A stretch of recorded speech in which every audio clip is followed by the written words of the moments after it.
Bismillahirrahmanirrahim. Nahmaduhu wa nusalli ala rasulihil karim, amma ba'd. Tuan-tuan yang mulia, setiap manusia di atas muka bumi ini, setiap manusia berusaha. Dan setiap orang yang berusaha, dia akan mendapat keyakinan atas apa yang dia usahakan. Satu orang petani yang usaha atas pertanian, maka dia akan dapat keyakinan atas pertanian dia. Satu orang peniaga usaha atas perniagaan, maka dia akan dapat keyakinan atas bahawa dia akan dapat sesuatu daripada jalan perniagaan dia. Satu orang pemerintah, dia ada keyakinan atas pemerintahan dia. Satu orang tak kira siapa sahaja, satu orang usaha atas harta, maka dia akan ada keyakinan atas harta dia. Setiap orang berusaha dan setiap orang dalam hati dia ada keyakinan disebabkan usaha yang dia buat. Disebabkan usaha yang dia telah lakukan, dia telah dapat keyakinan atas apa yang dia telah usahakan tadi. Hari ini usaha atas agama telah ditinggalkan. Usaha atas iman, usaha atas agama telah ditinggalkan oleh manusia. Oleh kerana itu, tuan-tuan mulia, hari ini keyakinan pada agama telah keluar daripada hati manusia. Sebab apa, tuan-tuan mulia, keyakinan pada agama telah keluar daripada hati kita hari ini? Kerana kita hari ini telah tinggalkan usaha atas agama. Hari ini agama telah jadi satu benda yang ikhtiari dan satu benda yang infiradi, satu benda pilihan dan satu benda yang bersifat infiradi, peribadi. Sedangkan agama adalah satu benda yang ijtimai. Asalnya agama adalah satu benda yang ijtimai dan satu benda yang ittirari, satu benda yang mesti, dan satu benda yang bersifat umum, perlu diamalkan secara ijtimai. Akan tetapi, tuan-tuan mulia, kerana tidak adanya usaha atas agama, maka daripada hati kita orang Islam sendiri hari ini sudah tidak ada keyakinan pada agama. Sudah tidak ada keyakinan, tidak ada iktimat, pergantungan pada agama, bahawa dengan agama ni kita akan dapat kejayaan, akan dapat sesuatu. Sebab ada punca utamanya, tuan-tuan mulia, kerana usaha telah ditinggalkan. Kerana Allah Subhanahu wa taala telah janjikan hidayat. Allah Subhanahu wa taala telah janjikan hidayat dengan usaha. Walladzina jahadu fina lanahdiyannahum subulana. Mereka yang bermujahadah, yang berusaha, yang bersusah payah, mereka ini akan mendapat hidayat daripada Allah Subhanahu wa taala. Dan usaha tu usaha yang macam mana? Mana kita ada banyak usaha, banyak cara usaha. Tapi usaha yang dikehendaki ialah usaha yang mengikut kehendak Allah Subhanahu wa taala, itu mengikut cara yang telah dibawa oleh Nabi sallallahu alaihi wasallam. Usaha yang mana Nabi sallallahu alaihi wasallam telah bangunkan sahabat-sahabat atas usaha tersebut. Usaha yang telah yang mana Nabi sallallahu alaihi wasallam telah sediakan sahabat-sahabat, telah bangunkan sahabat-sahabat atas usaha tersebut. Melalui usaha itu, tuan-tuan yang mulia, agama akan datang dalam kehidupan kita. Hari ini, tuan-tuan yang mulia, ni kita kena yakin dalam hati kita bahawa satu-satunya cara dan satu cara yang pasti satu orang tu mendapat hidayat daripada Allah Subhanahu wa taala adalah dengan perantaraan usaha dakwah ila Allah. Dengan perantaraan usaha dakwah ila Allah, dakwah ila Allah adalah satu-satunya jalan, satu-satunya cara yang pasti seseorang itu akan mendapat hidayat daripada Allah Subhanahu wa taala. Akan tetapi usaha tersebut hendaklah dijalankan, usaha tersebut hendaklah dilakukan mengikut cara yang telah dibawa oleh Nabi sallallahu alaihi wasallam. Kerana dalam ayat tersebut, alladzina jahadu fina, siapa yang bermujahadah mengikut cara kami, mengikut kehendak kami, yang buat usaha mengikut cara yang dikehendaki oleh Allah Subhanahu wa taala, iaitu mengikut cara yang telah ditunjuk oleh baginda Rasulullah sallallahu alaihi wasallam. Jadi, tuan-tuan mulia, satu perkara yang penting, kita kena letak perkara ini dalam hati kita, tuan-tuan mulia. Kita kena sematkan dalam hati kita, pasakkan betul-betul dalam hati kita bahawa hanya dengan usaha yang telah dibawa oleh Nabi sallallahu alaihi wasallam dan sahabat-sahabat sahaja, hanya dengan perantaraan usaha dakwah yang telah dibawa oleh Nabi dan sahabat-sahabat sahaja, agama akan datang dalam kehidupan kita. Tidak ada cara lain. Kalau satu orang tu dia buat usaha juga, tapi bukan cara Nabi, bukan cara sahabat-sahabat, maka bukan agama yang akan datang, akan tetapi dikhawatiri kesesatan atau fitnah yang akan datang, tuan-tuan mulia. Jadi usaha perlu dibuat dengan cara Nabi dan sahabat-sahabat telah buat usaha. Kita kena ada keyakinan dalam hati kita. Kita kena ada keyakinan, kepastian dalam hati kita, bahawa satu-satunya cara untuk datangnya agama dalam kehidupan kita, untuk datangnya agama dalam kehidupan umat ini, hanyalah cara usaha yang telah dibuat oleh Nabi SAW. Usaha dakwah yang telah dibuat oleh Nabi dan sahabat-sahabat. Dengan cara lain, hidayat tidak akan datang, tuan-tuan mulia. Hidayat tidak akan datang dengan bila kita buat usaha dengan cara lain. Dan Maulana beritahu, kalau dalam hati kita ada sikit pun keraguan, ataupun ada dalam hati kita, di mana-mana tempat di sudut hati kita, ada perasaan, ada kefahaman dalam hati kita bahawa usaha ni juga salah satu usaha. Usaha yang Nabi buat dengan salah satu, di antara banyak usaha-usaha, ini juga satu usaha. Mungkin dengan ni pun boleh dapat hidayat, dengan cara lain pun boleh dapat hidayat. Kalau ada perasaan macam tu, betul-betul mulia, orang yang buat usaha ni pun, tapi dalam hati dia ada perasaan macam tu, dia tidak yakin dalam hati dia, maka dia tidak akan dapat hidayat daripada usaha yang dia buat. Jadi tuan-tuan dimuliakan oleh Allah Subhanahu Wa Taala, kerana Allah Subhanahu Wa Taala telah beritahu dengan penuh takkid, dengan penuh sungguh-sungguh dalam Al-Quran, walladzina jahadu fina, dengan penuh sungguh-sungguh Allah Subhanahu Wa Taala beritahu, mereka yang bermujahadah, yang bersusah payah di jalan dengan cara yang kami kehendaki, pasti dan pasti kami akan bagi hidayat padanya. Jadi kita kena ada keyakinan 100% bahawa bila kita buat usaha dengan cara yang dikehendaki oleh Allah SWT, kita bangunkan usaha. Apabila hari ini usaha dibangunkan untuk cara yang Nabi dan sahabat-sahabat telah buat, maka pasti hidayat akan datang. Jadi usaha ini tuan-tuan mulia hari ini perlu dibangunkan secara ijtimai. Usaha agama dengan cara Nabi SAW ini perlu dibangunkan, dihidupkan secara ijtimai dalam umat ini, barulah hidayat akan datang daripada Allah Subhanahu Wa Taala.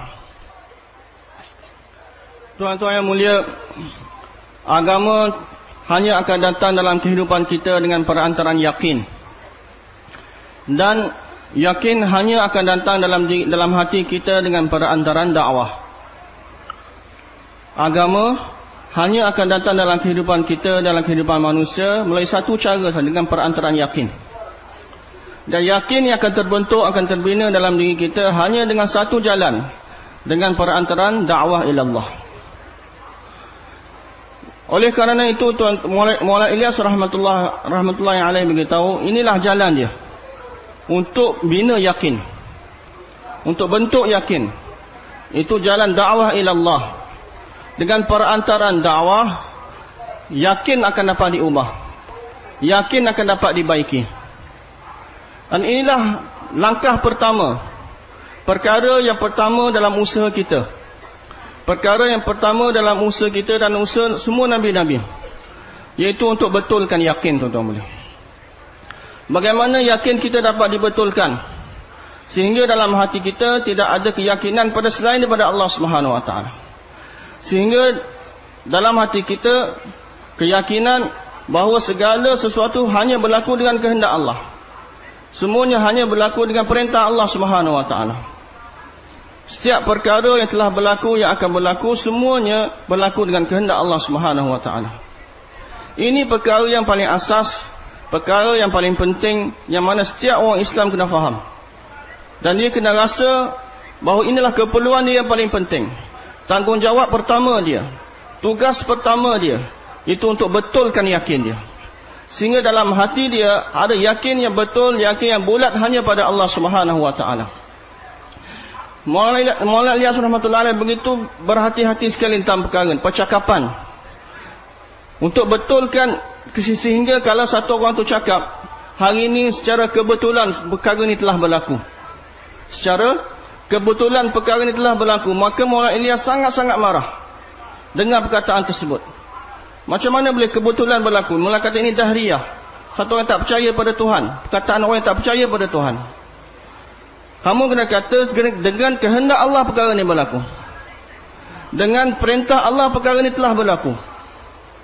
Jadi tuan-tuan yang dimuliakan oleh Allah Subhanahu Wa Taala, untuk betulkan yakin kita, tuan-tuan mulia, pertama sekali kita kena betulkan percakapan kita, kena betulkan fikir kita. Jangan dalam kehidupan kita 24 jam tidak ada satu perkataan pun yang keluar dari mulut kita yang bertentangan dengan kalimah la ilaha illallah. fikir kita, pandangan kita, percakapan kita, tidak ada sikit pun yang bertentangan dengan kalimah la ilaha illallah. Hari ini tuan-tuan mulia, daripada pagi sampai ke petang, siang dan malam tuan-tuan mulia, percakapan kita, fikir kita, pendengaran kita, kita cakap dan kita fikir banyak perkara-perkara yang bertentangan dengan kalimah la ilaha illallah. Kita fikir, kita dengar perkara yang bertentangan dengan kalimah la ilaha illallah. Dalam keadaan macam ni tuan-tuan mulia, macam mana yakin kita boleh selamat tuan-tuan mulia. Untuk betulkan yakin, pertama sekali kita kena betulkan percakapan. Betulkan percakapan kita, betulkan fikir kita tuan-tuan mulia. Dan kita kena, setiap orang Islam kena rasa ni kerja dia, tanggungjawab dia. Untuk setiap hari dia pergi jumpa manusia, cakap tentang kebesaran Allah, cakap tentang kalimah la ilaha illallah, cakap tentang kehebatan Allah Subhanahu wa taala. Hari ini tuan-tuan dimuliakan oleh Allah Subhanahu wa taala, timbul salah faham dalam orang Islam sendiri, sehingga orang Islam sendiri hari ini kita menganggap bahawa dakwah iman, dakwah kalimah ni adalah untuk orang bukan Islam, untuk orang kafir, bukan untuk orang Islam.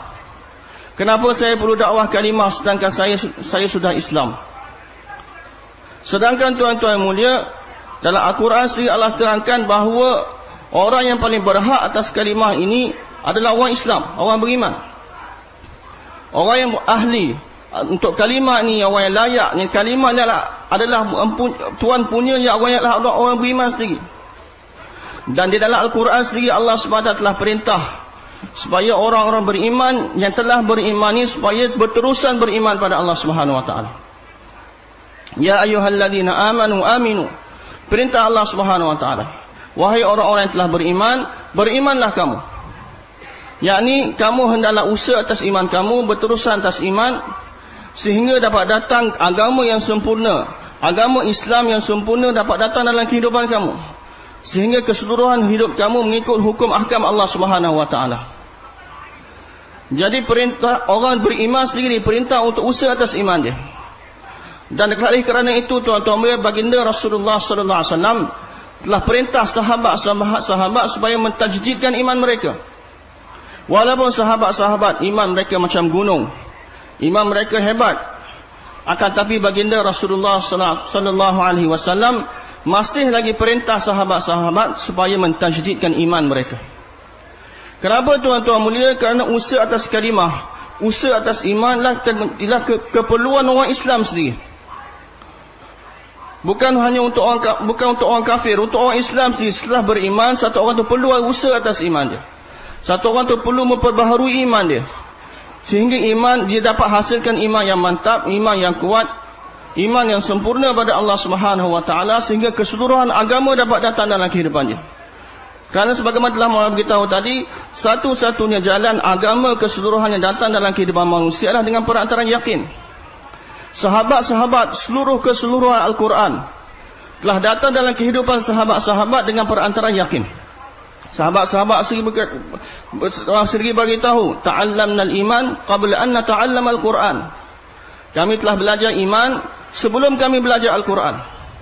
Mereka telah belajar iman, sempurnakan iman mereka, betulkan yakin mereka, sehingga dengan perantaraan yakin yang betul tadi, keseluruhan Al-Quran telah dapat mereka amalkan dalam kehidupan mereka.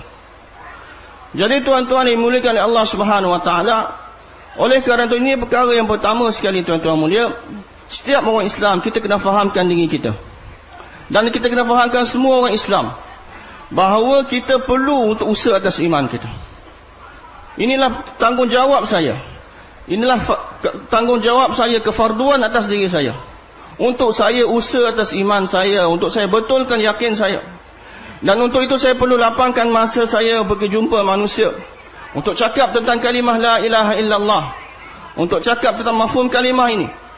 Saya perlu pergi ke rumah-rumah jumpa manusia. Dalam percakapan saya, dalam muzakarah saya, dalam perbincangan saya, dalam perbincangan saya 24 jam, saya tidak boleh mengucapkan kata-kata yang bertentang dengan kalimah la ilaha illallah. Jadi ini kehendak kalimah ini tuan-tuan mulia, supaya kita hendaklah bercakap tentang kalimah ini lagi dan lagi. Kita hendaklah bermuzakarah tentang kalimah ini lagi dan lagi, Sebagaimana sahabat-sahabat telah buat, tuan-tuan mulia. Mereka duduk di antara satu sama lain. Ada setengah sahabat, mereka pegang tangan sahabat lain, mereka duduk sama-sama. Dan mereka kata, mari kita duduk sekejap, kita beriman sekejap. Dan mereka duduk dalam majlis tersebut. Mereka berbincang tentang iman, tentang kalimah la ilaha illallah, tentang kehebatan Allah, tentang kudrat Allah Subhanahu wa ta'ala. Jadi hari ini kita kena rasa ini keperluan, ini tanggungjawab, kefarduan atas diri saya untuk saya usaha atas iman saya. Dan tuan-tuan dimuliakan oleh Allah Subhanahu wa ta'ala, dalam kalimah iman, tuan-tuan mulia, pertama sekali adalah nafi. Iaitu kita kena nafikan selain daripada Allah Subhanahu wa ta'ala. Kita kena nafikan selain daripada Allah Subhanahu wa ta'ala, bahawa selain daripada Allah tidak boleh buat apa-apa. Yang berkuasa hanya Allah Subhanahu wa ta'ala. 7 petala langit dan 7 petala bumi ini, daripada sebesar-besar makhluk sehingga sekecil-kecil makhluk, semuanya tidak boleh buat apa-apa. Tidak ada kuasa untuk bagi manfaat atau untuk bagi mudarat. Yang berkuasa hanya Allah Subhanahu wa ta'ala. Sebagaimana Ibrahim AS, dia telah nafikan segala-galanya. Dia telah nafikan benda yang bergerak, nafikan bintang, dia telah nafikan bulan, dia telah nafikan matahari, dan benda yang kekal yang tak bergerak, berhala-berhala, dia telah nafikan dengan perbuatan sendiri. Dia telah pecahkan berhala-berhala tersebut. Dia telah nafikan segala-galanya. Dan dia telah mentauhidkan, mengesakan Allah Subhanahu wa ta'ala. Dia kata dia telah menghadapkan tawajuh dia, hati dia hanya pada Allah Subhanahu wa ta'ala semata-mata. Dan dia bukan hanya kata dengan lidah dia, bahkan dia telah buktikan dengan amalan dia. Pada ketika Ibrahim AS, tuan-tuan mulia, dia nak dicampak ke dalam api oleh Namrud, maka malaikat Jibril AS telah bawa malaikat yang menjaga air, malaikat yang menjaga gunung, dan bagi tawaran untuk khidmat, untuk bantu Ibrahim AS. Maka Ibrahim AS pada ketika itu pun dia tidak jadikan malaikat-malaikat ini sebagai perantaraan. Dia telah berpaling daripada malaikat-malaikat sekalipun. Amma ilaika fala, aku tidak berhajat kepada kamu, aku tidak perlukan kamu semua. Jadi tuan-tuan dimuliakan Allah Subhanahu, Ibrahim AS secara langsung dia langsung tidak berpaling kepada selain daripada Allah Subhanahu wa ta'ala, dan dia tak letakkan apa-apa pun di antara dia dengan Allah. Maka Allah Subhanahu, bantuan yang datang daripada Allah Subhanahu wa ta'ala juga telah secara langsung kepada Ibrahim AS, tanpa asbab apa-apa, tanpa perantaraan apa-apa. Allah Subhanahu wa ta'ala telah bantu Ibrahim AS dengan Allah telah terus perintah api supaya api jadi selamat dan sejahtera untuk Ibrahim AS. Ini dah tuan-tuan yang mulia yang kita nak belajar daripada kisah Ibrahim AS, bahawa kita tidak boleh letakkan apa-apa di antara kita dengan Allah Subhanahu wa ta'ala. Keyakinan kita hanya pada Allah, tawajuh hati kita hanya pada Allah Subhanahu wa ta'ala. Hari ini tuan-tuan dimuliakan oleh Allah Subhanahu wa ta'ala, secara umumnya di seluruh dunia, orang-orang Islam sendiri hari ini tuan-tuan mulia, satu kesalahfaham yang amat-amat besar telah berlaku pada orang Islam. Hari ini orang-orang Islam telah letakkan di antara mereka dengan Allah, mereka telah letakkan asbab-asbab kebendaan. Mereka telah letakkan dunia mereka, asbab-asbab dunia mereka sebagai perantaraan di antara mereka dengan Allah Subhanahu wa ta'ala. Sedangkan tuan-tuan mulia, syarat Mulai Yusuf rahmatullah alaihi beritahu, syarat pertama untuk seorang itu mengambil faedah daripada kudrat Allah, daripada khazanah Allah Subhanahu wa ta'ala, syaratnya ialah dia kena buang langsung. Dia kena, tidak ada dalam hati dia sikit pun keyakinan pada asbab, tidak ada keyakinan pada kebendaan. Dia kena bersihkan hati dia daripada keyakinan kepada selain daripada Allah Subhanahu wa ta'ala. Hari ini tuan-tuan mulia, salah faham orang Islam sendiri hari ini. Mereka cuba untuk mengambil faedah daripada Allah, daripada kudrat Allah, daripada khazanah Allah Subhanahu wa ta'ala dengan perantaraan benda-benda dunia. Sedangkan Mulai Yusuf rahmatullah alaih beritahu, untuk ambil faedah daripada benda-benda dunia daripada Allah Subhanahu wa ta'ala, orang kafir pun buat. Orang kafir pun pandai. Orang kafir pun tahu benda tu. Wala in sa'altahum man khalaqas samawati wal ard la yaqulunna khalaqahunna al-azizul alim. Jadi mereka pun tahu Allah itu pencipta, Allah itu yang bagi rezeki, tapi mereka letak benda-benda, berhala-berhala, asbab-asbab di antara mereka dengan Allah Subhanahu wa ta'ala. Hari ini orang Islam mereka letak kedai mereka, mereka letak pejabat mereka, mereka letak kilang-kilang mereka, mereka letak wang ringgit mereka, jawatan mereka sebagai perantaraan untuk mereka dapat daripada Allah Subhanahu wa ta'ala.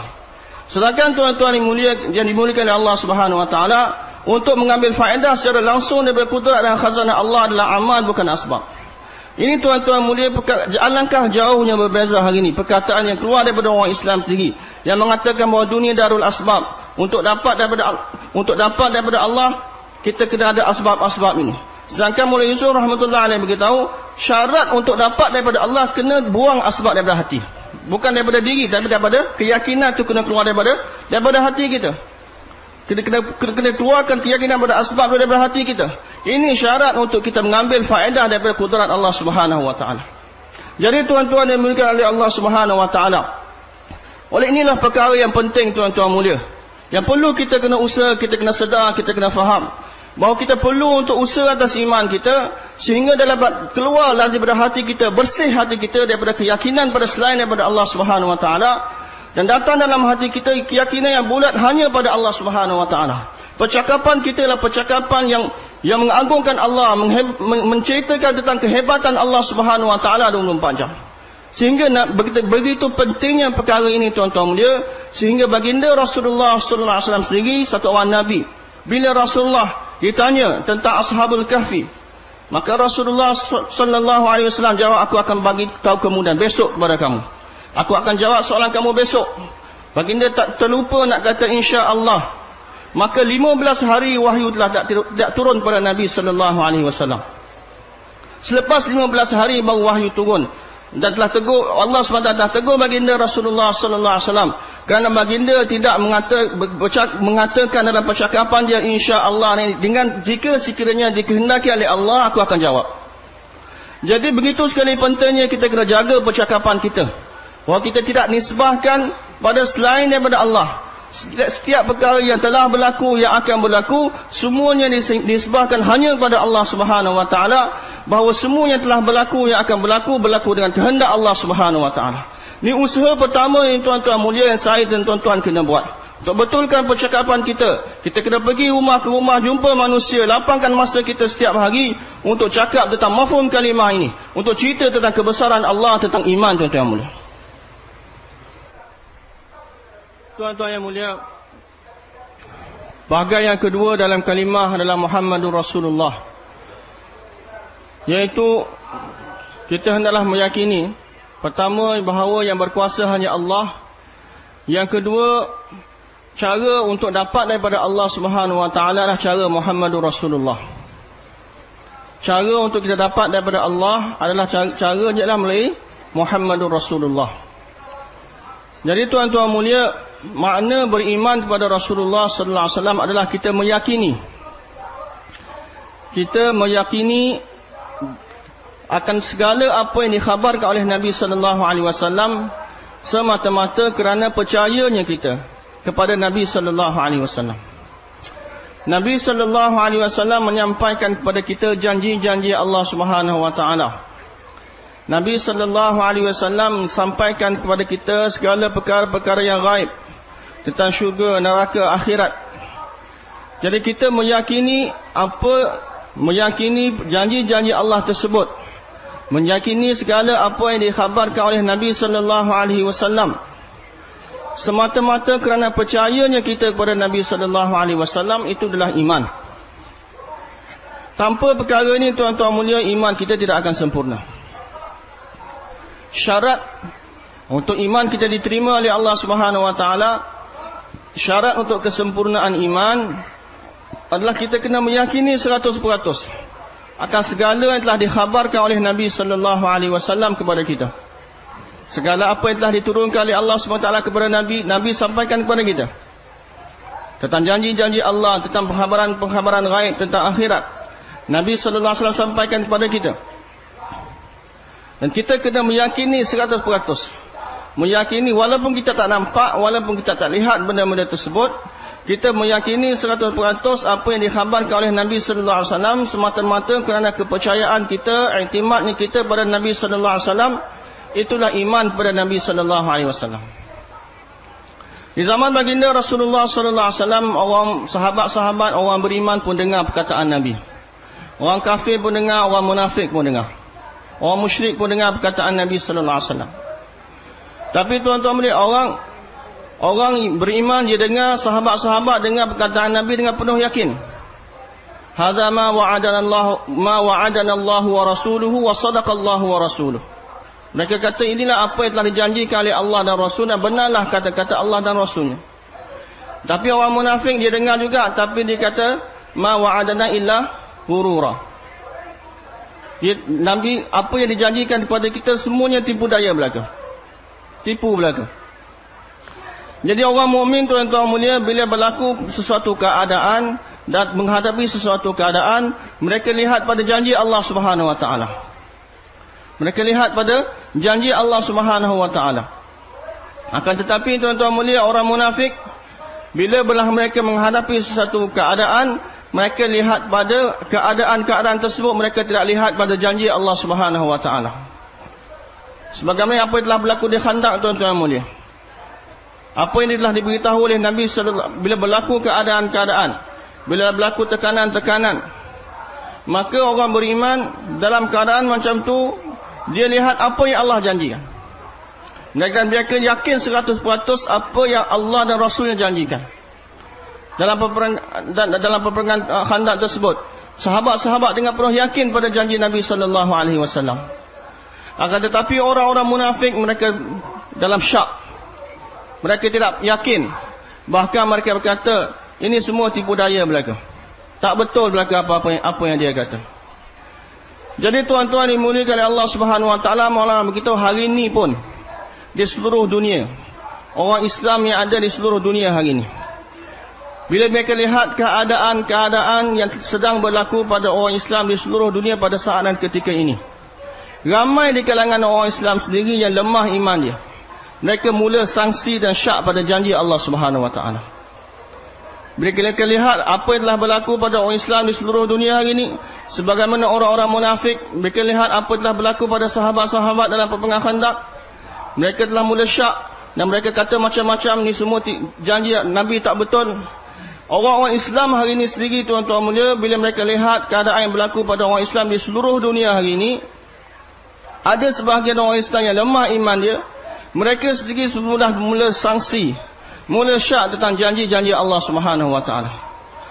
Orang yang beriman tuan-tuan mulia, apapun keadaan berlaku, dia punya yakin, dia 100%, tidak ada sikit pun keraguan atas apa yang Allah dan Rasulnya telah janjikan. Dan perkara ini sahabat-sahabat telah diuji atas keimanan mereka, keyakinan mereka kepada Nabi sallallahu alaihi wasallam. Dan ujian mereka pelik-pelik. Pernah satu ketika berlaku tuan-tuan mulia, Nabi sallallahu alaihi wasallam telah beli seekor kuda daripada satu orang Arabi. Telah berlaku perbincangan dan telah berlaku jual beli, akad telah berlaku. Telah jual beli.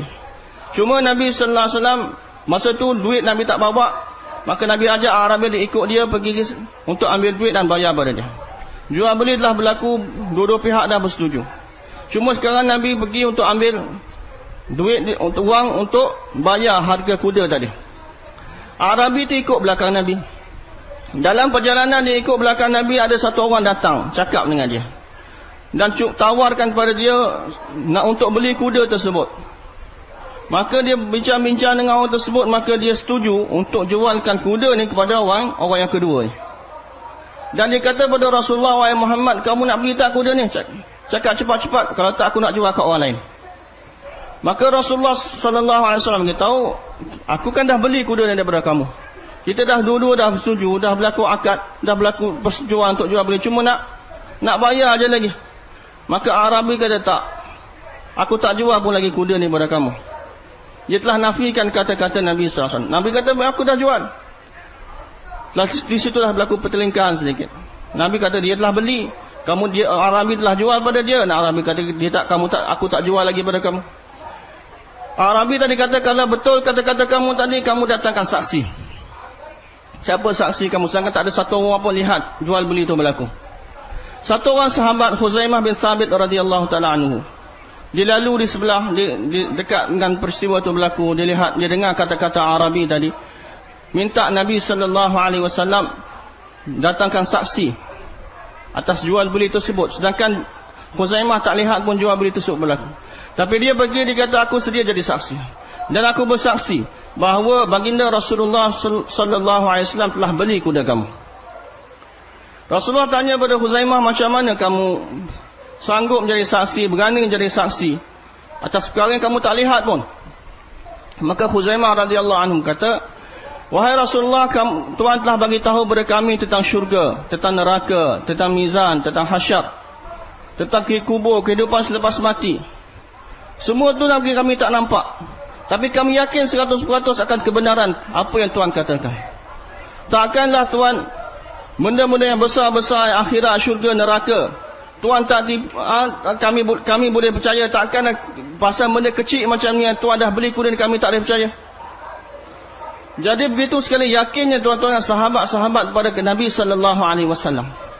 Dan sejak daripada hari itu Nabi berkata bahawa Khuzaimah ni dia punya saksi sama, kekuatan satu orang dia punya saksi sama dengan dua orang. Jadi tuan-tuan dimuliakan oleh Allah Subhanahu wa taala, inilah usaha yang kita kena buat.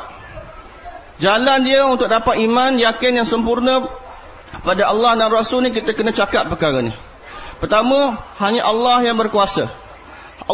Hanya Allah yang lakukan segala-galanya. Dan yang kedua, Allah lakukan segala-galanya. Dia punya peraturan dia, cara Muhammadur Rasulullah. Yang ini cara untuk kita ambil dari Allah, dapat dari Allah Subhanahu wa taala dengan perantaraan amal Nabi sallallahu alaihi wasallam. Cara untuk kita dapat daripada kudrat dan khazanah Allah Subhanahu wa taala adalah dengan perantaraan amal Nabi sallallahu alaihi wasallam. Hari ini tuan-tuan dimuliakan oleh Allah Subhanahu wa taala, orang Islam kita sendiri hari ini telah menganggap, telah faham bahawa cara untuk dapat dari Allah dan dengan perantaraan asbab, dengan perantaraan kebendaan, makhluk-makhluk, benda-benda dunia ini. Mereka jadikan kedai mereka, ladang mereka sebagai perantara untuk dapat daripada Allah Subhanahu wa taala. Sedangkan tuan-tuan mulia, perkara tersebut, benda-benda, kebendaan-kebendaan, asbab-asbab yang tidak ada janji Allah Subhanahu wa taala. Janji Allah Subhanahu wa taala hanya semata-mata di dalam amal, dalam cara Muhammadur Rasulullah. Ia cara untuk kita dapat daripada Allah, untuk kita dapat daripada kudrat Allah Subhanahu wa taala, untuk kita dapat daripada khazanah Allah Subhanahu wa taala adalah dengan perantaraan amal Nabi sallallahu alaihi wasallam, dengan bukan dengan perantaraan asbab. Asbab adalah benda yang tidak ada janji. Tidak ada janji Allah Subhanahu wa taala dalam asbab. Asbab Allah Subhanahu wa taala telah jadikan, telah ciptakan untuk manusia sebagai imtihan, sebagai ujian bagi manusia. Allah Subhanahu wa taala nak tengok hamba-hamba dia ni, adakah dia datang kepada aku dulu atau dia pergi pada asbab dulu. Ni ujian bagi manusia tuan-tuan mulia. Ya Allah SWT nak, bila kita ada masalah, kita menghadapi suatu keadaan, maka kita pergi pada Allah dulu. Kita tawajuh pada Allah terlebih dahulu. Dan kita guna cara yang Allah telah bagi kepada kita. Cara yang mana di situ ada janji Allah SWT, itu cara amal. Dengan perantaraan amal, segala masalah kita akan diselesaikan oleh Allah SWT. Dan kita akan dapat segala-galanya daripada Allah dengan perantaraan amal. Kalau satu orang tu pergi pada asbab terlebih dahulu, tidak pergi pada Allah Subhanahu wa taala terlebih dahulu, maka maknanya dia telah utamakan asbab, dan Allah Subhanahu wa taala tak akan selesaikan masalah. Hari ini orang Islam sendiri tuan-tuan mulia, dia fikir apa? Kita buat asbab cantik-cantik, kerja kami, tanggungjawab kami telah usaha atas asbab. Yang sempurnakan Allah Subhanahu wa taala. Usaha atas kedai, usaha atas ladang, usaha atas kilang, usaha atas benda-benda ni, kemudian kami buat ni, dan kita buat perkara-perkara tersebut dan kita kedepankan pada Allah. Ni aku dah usaha, ya Allah akan bagilah rezeki. Aku dah usaha, ya Allah akan selesaikanlah masalah. Itu bukan cara dia tuan-tuan mulia. Cara dia, kita kena buat apa yang Allah suruh kita buat, apa yang Allah telah janji kepada kita. Itu dengan amal, dengan perantaraan sembahyang, dengan perantaraan doa, zikir tuan-tuan mulia. Dengan perantaraan amal tuan-tuan mulia, kita buat amal dan kita kedepankan pada Allah Subhanahu wa taala, bantuan Allah Subhanahu wa taala akan datang kepada kita.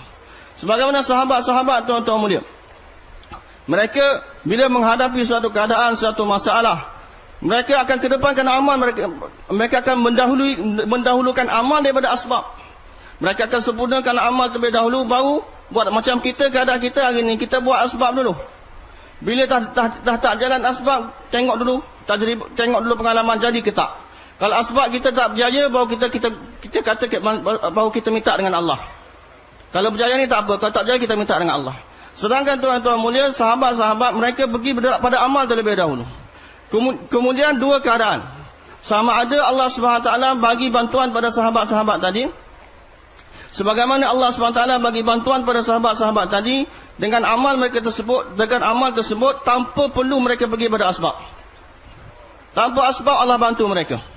Dan kadang-kadang Allah bagi bantuan mereka dengan melalui bila mereka buat amal dan mereka pergi pada Allah SWT, Allah bantu mereka dengan perantaraan asbab juga. Dua-dua keadaan berlaku pada sahabat-sahabat. Mereka buat amal, kemudian mereka buat asbab. Sahabat-sahabat pun buat asbab, mereka tak tinggalkan asbab. Mereka dahulukan amal, kemudian asbab.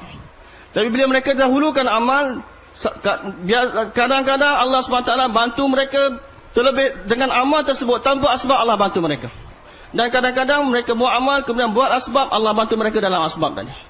Jadi tuan-tuan dimuliakan Allah Subhanahu Wa Taala, perkara ni kita kena ceritakan lagi dan lagi. Bantuan ghaib Allah SWT kepada sahabat-sahabat, dan bantuan ghaib Allah SWT kepada Nabi-Nabi dan Rasul-Rasul. Ini bukan hanya semata-mata sejarah. Hari ini kita baca, kita tulis, kisah Nabi-Nabi hari ini dibaca, ditulis hanya sebagai satu sejarah, tuan-tuan mulia. Sedangkan tuan-tuan mulia, kisah Nabi-Nabi, kisah Rasul-Rasul, bantuan ghaib Allah SWT terhadap Nabi-Nabi dan Rasul-Rasul, bantuan ghaib Allah SWT terhadap sahabat-sahabat, yang benda yang maksud dalam agama kita. Mana benda ni dituntut untuk diceritakan lagi dan lagi dalam agama kita. Bukan benda ni ditulis, diceritakan sebagai satu sejarah. Bahkan benda ni dituntut untuk kita ceritakan lagi dan lagi untuk bentuk iman kita, tuan-tuan mulia. Dalam Al-Quran, tuan-tuan mulia, Allah Subhanahu Wa Taala telah ceritakan banyak kisah Nabi-Nabi kepada baginda Rasulullah sallallahu alaihi wasallam. Dan Allah SWT berfirman, wa kullan naqussu 'alaika min anba'ir rusul ma nuthabbitu bihi fuadak. Kami ceritakan kepada kamu kisah Nabi-Nabi dan Rasul-Rasul yang akan memantapkan hati kamu. Jadi dengan menceritakan kisah Nabi-Nabi dan Rasul-Rasul, Allah Subhanahu Wa Taala mantapkan iman Nabi sallallahu alaihi wasallam. Dan Nabi telah diperintah untuk ceritakan pada sahabat-sahabat. Banyak tempat dalam Al-Quran Allah perintah baginda Rasul, ceritakan pada sahabat-sahabat kamu kisah Nabi-Nabi tersebut. Jadi tuan-tuan dimuliakan oleh Allah Subhanahu Wa Taala, menceritakan tentang kisah bantuan ghaib Allah Subhanahu Wa Taala kepada Nabi-Nabi, menceritakan tentang bantuan ghaib Allah Subhanahu Wa Taala kepada Rasul-Rasul. Ini benda yang maksud, yang dikehendaki dalam agama kita, benda yang dituntut dalam agama kita, tuan-tuan mulia. Begitu juga menceritakan tentang kisah sahabat-sahabat, tentang bantuan ghaib sahabat-sahabat. Benda yang dituntut dalam agama ini bukan semata-mata sebagai satu sejarah yang kita baca, kita tulis, tersimpan dalam buku sebagai satu sejarah. Bahkan perkara ni benda perlu ditazkirahkan, benda ni perlu diulangkan lagi dan lagi, perlu dicakapkan lagi dengan lagi dalam dakwah kita, supaya timbul dalam hati kita keyakinan pada bantuan Allah Subhanahu Wa Taala. Dan keyakinan bahawa bantuan Allah ni datang dengan perantaraan amal Nabi sallallahu alaihi wasallam. Sebagaimana Nabi dan sahabat-sahabat telah dapat bantuan Allah SWT dengan perantaraan amal. Hari ini tuan-tuan mulia, ada setengah daripada kita kata mereka tu sahabat, mereka dapat bantuan kerana mereka sahabat Nabi. Kita bukan sahabat. Kita nak dapat daripada Allah, kita kena guna asbab. Mereka boleh dapat daripada Allah tanpa asbab kerana mereka sahabat. Kita nak dapat tanpa asbab tak boleh dah sekarang. Kita kena usaha atas asbab. Tuan-tuan dimuliakan oleh Allah Subhanahu Wa Taala, sahabat-sahabat mereka mendapat bantuan daripada Allah Subhanahu Wa Taala bukan semata-mata kerana mereka ni sahabat Nabi. Mereka mendapat bantuan daripada Allah Subhanahu Wa Taala kerana amal yang yakini, amal yang mereka buat tu, tuan-tuan mulia. Amal Nabi sallallahu alaihi wasallam yang mereka buat dengan penuh yakin tu, tuan-tuan mulia. Kerana amal-amal tersebut, tuan-tuan mulia, sahabat-sahabat telah mendapat bantuan daripada Allah Subhanahu Wa Taala. Dan janji Allah Subhanahu Wa Taala untuk janji bantuan Allah SWT terbuka sehingga hari kiamat. Bukan khas untuk sahabat-sahabat sahaja. Inna lanansuru rusulana walladzina amanu fil hayatid dunya wa yawma yaqumul ashhad. Kami pasti akan bantu rasul-rasul kami dan orang-orang yang beriman dalam kehidupan dunia dan pada hari kiamat, hari berdirinya saksi-saksi, itu hari kiamat. Jadi Allah SWT telah berjanji untuk bantu, sebagaimana untuk bantu Nabi-Nabi, Allah telah berjanji untuk bantu orang yang beriman, tuan-tuan mulia. Jadi bantuan ini bukan hanya khusus untuk sahabat-sahabat sahaja, tuan-tuan mulia. Janji bantuan ini adalah untuk setiap orang yang beriman sehingga hari kiamat. Jadi kalau kita dapat wujudkan amal-amal yang sama yang telah wujud dalam diri sahabat-sahabat, kita juga akan mendapat bantuan secara langsung daripada Allah SWT sebagaimana sahabat-sahabat telah dapat. Jadi tuan-tuan dimuliakan oleh Allah SWT, perkara ini perlu kita cakapkan, dakwahkan lagi dan lagi.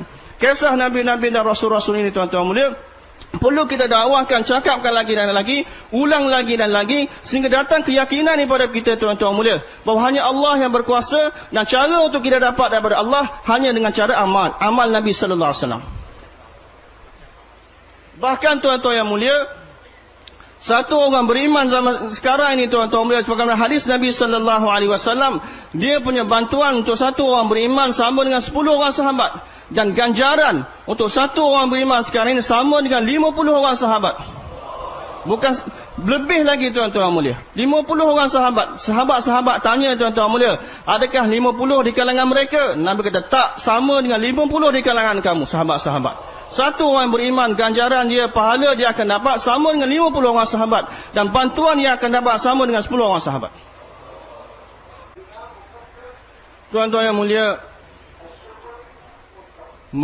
maksud daripada amal ataupun intihak, muntaha bagi amal bukanlah bantuan-bantuan gaib yang kita dengar tadi, tuan-tuan mulia.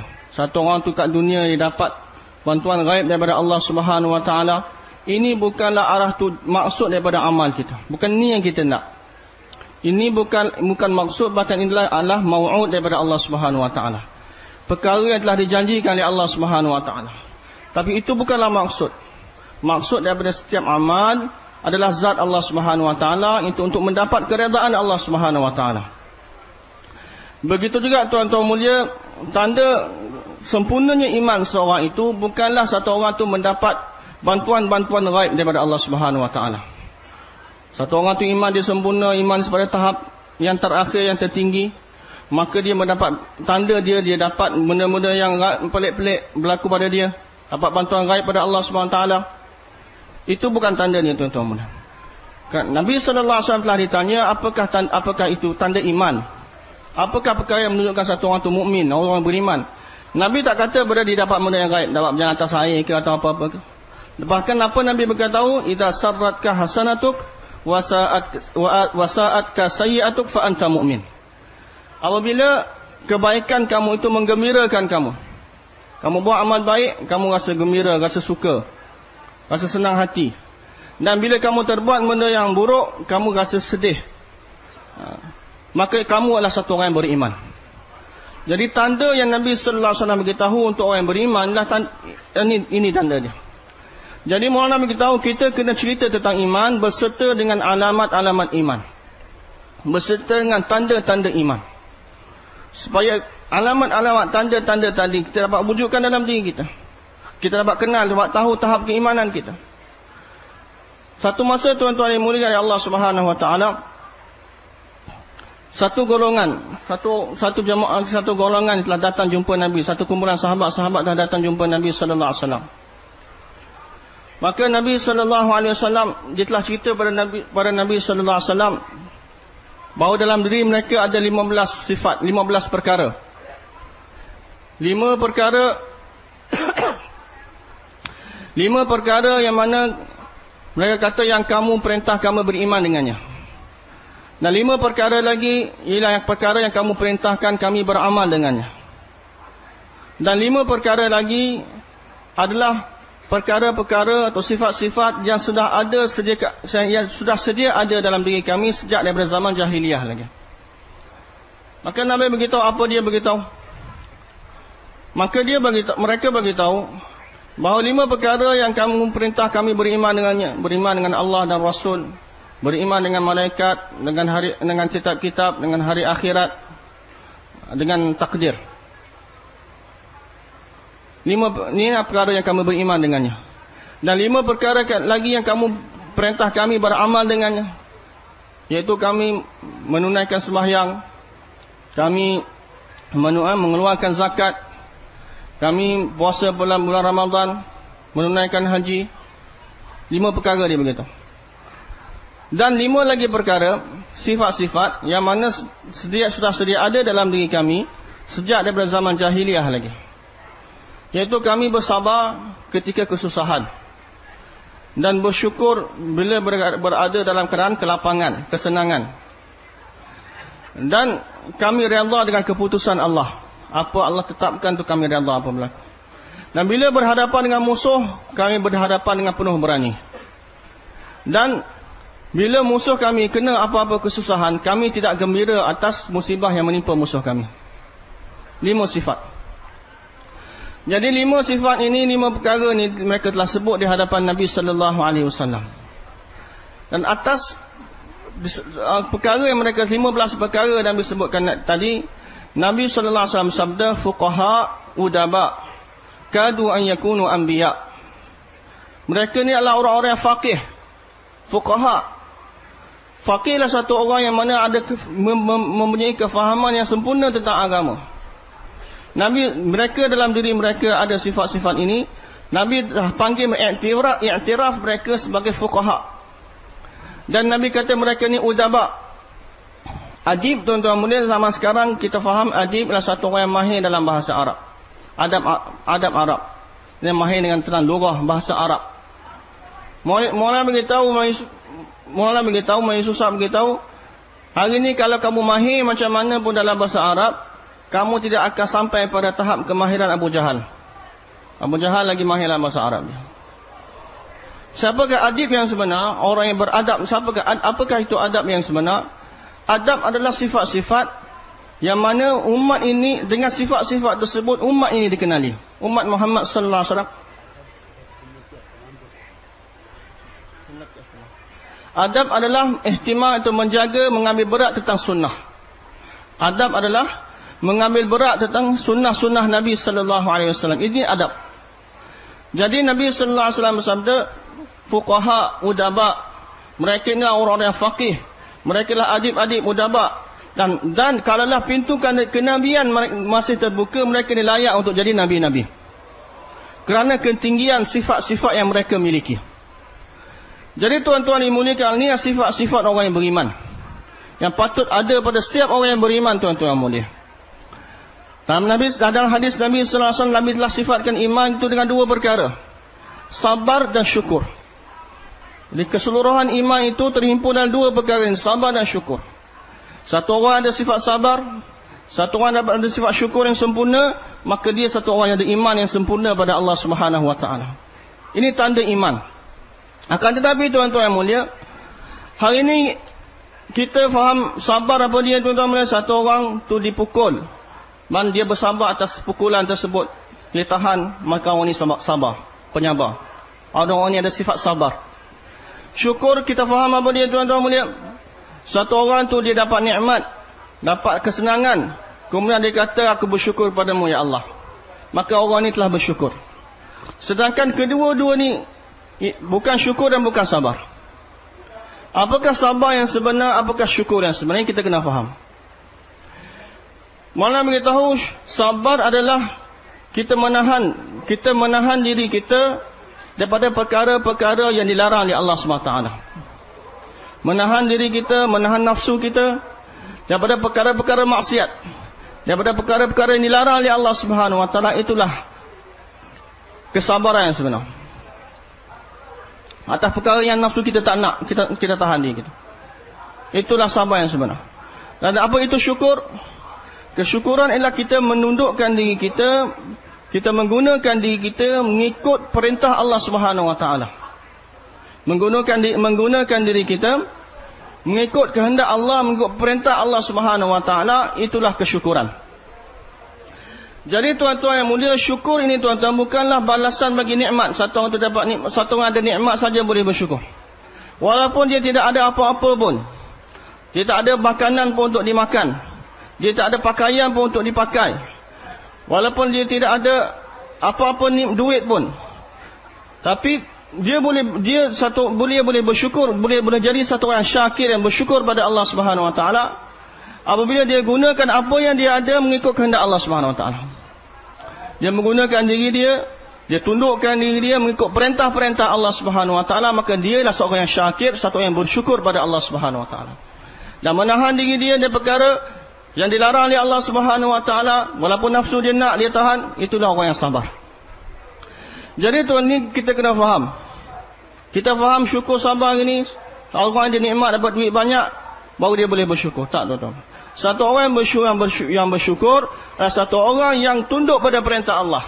Dia gunakan apa yang dia ada, apa yang Allah kurniakan kepada dia, apa yang dia ada dia gunakan mengikut perintah Allah, mengikut cara yang dikehendaki oleh Allah Subhanahu Wa Taala. Itulah orang yang bersyukur, tuan-tuan. Jadi syukur dan sabar ni, tuan-tuan, ada dua sifat orang, adalah sifat orang yang beriman. Tanda kesempurnaan iman satu orang, bila dalam diri dia ada sifat syukur dan sabar. Jadi tuan-tuan dimulakan Allah Subhanahu, syukur ni bukan hanya bagi balas, begitu juga tuan-tuan mulai kita ibadat. Ibadatnya bukanlah balasan bagi nikmat. Satu orang tu dapat nikmat, maka dia beribadat sebagai balasan bagi nikmat yang Allah SWT telah bagi pada dia, dia beribadat pada Allah SWT. Bahkan ibadat ini adalah hak Allah SWT. Ibadat adalah hak Allah SWT. Satu perkara saya tertinggal tadi, saya beritahu, mula kita tadi, iman, hakikat iman, iman adalah itaat. Iman adalah itaat. Kerana keimanan yang ada dalam hati seorang itu, dia punya tempat zahirnya ialah ketaatan dia dalam agama dia, agama Islam yang dia amalkan. Iman itulah taat. Tanda satu orang itu ada iman dalam diri dia adalah dia ada sifat taat pada perintah-perintah Allah Subhanahu Wa Taala. Ini tanda iman ada dalam diri dia. Balik pada tadi, tuan-tuan mulia, satu orang ibadat, mula berkata ibadat inilah bukan balasan bagi nikmat. Bahkan ibadat ini adalah hak Allah Subhanahu Wa Taala. Kalaulah satu orang tu Allah ciptakan dia, dan selama mana dia hidup atas dunia ni, seumur hidup dia, Allah tak pernah bagi satu suap makanan pun pada dia. Allah tak bagi satu teguk air pun pada dia. Allah tak bagi apa-apa nikmat pun pada dia. Pun dia tetap dia kena beribadat pada Allah Subhanahu Wa Taala, kerana ibadat itulah hak Allah Subhanahu Wa Taala. Dan satu orang tu, dan nikmat-nikmat dunia ni, tuan-tuan mulia, bukanlah balasan bagi ibadat. Bukanlah balasan bagi ibadat. Satu orang tu kerana bernikmat di dunia begitu hina di sisi Allah Subhanahu Wa Taala, dia tak layak untuk jadi balasan bagi ibadat yang dilakukan oleh seseorang. Satu orang dia telah mati, telah meninggal dunia, dia minta dengan Allah Subhanahu Wa Taala untuk kembali ke dunia, walaupun sekejap, untuk ucap subhanallah sekali pun. Dia minta balik ke dunia sekejap untuk ucap subhanallah sekali. Dan dia sanggup untuk balik ke dunia sekejap tu, dia sanggup bagi korbankan seluruh dunia ni. Kalau dia ada harta sebanyak seluruh dunia ni, dia sanggup bagi, dan supaya Allah SWT kembalikan ke dia dunia untuk dia buat satu amal subhanallah sekali, pun Allah tak akan terima dia punya tebusan tadi, seluruh dunia tadi, untuk bagi peluang dia buat satu amal. Ini menunjukkan bahawa seluruh dunia ni tak ada nilai berbanding dengan sekali subhanallah. Jadi apatah dunia ni boleh jadi balasan bagi ibadat yang satu orang tu lakukan. Jadi dunia ini bukan, bahkan syurga neraka pun bukan balasan yang sebenarnya, tuan-tuan mulia. Tuan-tuan dimuliakan oleh Allah Subhanahu Wa Taala. Tuan-tuan dimuliakan Allah Subhanahu Wa Taala, kalaulah satu orang manusia, seluruh manusia ni semuanya taat pada perintah Allah Subhanahu Wa Taala, taat beriman pada Allah Subhanahu Wa Taala, beribadat pada Allah Subhanahu Wa Taala, tapi Allah tak bagi balasan apa-apa mereka kat dunia ni, pun itu adalah hak Allah Subhanahu Wa Taala. Dan kalau seluruh manusia ni dia beribadat pada Allah Subhanahu Wa Taala, tapi di akhirat nanti semua Allah masukkan dalam neraka, seorang pun Allah tak masukkan dalam syurga, pun tak ada siapa boleh kata tanya Allah kenapa buat macam tu. Tak ada siapa boleh ada hak untuk tanya Allah kenapa buat macam tu. Kerana ibadat ni, tuan-tuan, adalah semata-mata hak mutlak Allah Subhanahu Wa Taala. Setiap hamba Allah Subhanahu Wa Taala, dia kena beribadat pada Allah Subhanahu Wa Taala. Tuan-tuan yang mulia, hari ini apa kita faham, bila kita ditimpa sesuatu musibah, kita hendaklah bersabar. Nanti bantuan Allah SWT akan datang. Tuan-tuan yang mulia, bantuan Allah SWT tidak akan datang, keadaan tidak akan berubah, melainkan apabila dalam diri kita ada sabar dan takwa. Dua-dua sifat ni hendaklah ada kedua-duanya sekali serentak. Kalau hanya semata-mata sabar sahaja, takwa tak ada, maka musibah ataupun kesusahan yang datang disebabkan dosa-dosa. Disebabkan dosa-dosa yang kita telah lakukan. Kesusahan tersebut tidak akan terangkat, kesusahan tersebut tidak akan hilang hanya dengan semata-mata bersabar sahaja. Bahkan berserta dengan sabar hendaklah ada taqwa. Di dalam Al-Quran, Allah SWT sentiasa sebut sabar dan taqwa ni sekali, bersama-sama. Wa in tasbiru wa tattaqu. Ya ayyuhalladzina amanu sabiru wa sabiru warabitu. Wattaqullah. Sabar dan taqwa. Wa innahu man yattaqi wa yasbir. Jadi tuan-tuan dimulakan oleh Allah Subhanahu wa taala, kedua-dua sifat ni hendaklah ada dalam diri kita. Sabar dan taqwa. Barulah bantuan Allah Subhanahu wa taala akan datang. Barulah bantuan Allah Subhanahu wa taala akan datang dan Allah Subhanahu wa taala akan ubah keadaan. Satu orang yang bersabar tanpa taqwa, Maulana Yusuf rahmatullah alaih bagi misal macam satu orang penjenayah, pencuri. Pencuri atau penjenayah, dia kena tangkap oleh polis dan polis pukul dia. Kalaulah pencuri-pencuri semua ni yang kena pukul oleh polis, didenda oleh polis, dia doa keburukan untuk polis-polis ni, maka Maulana kata azab Allah tak akan turun kepada polis-polis. Allah tak akan azab polis-polis dengan sebab doa pencuri-pencuri ni. Kenapa? Kerana pencuri itu dia tak ada takwa.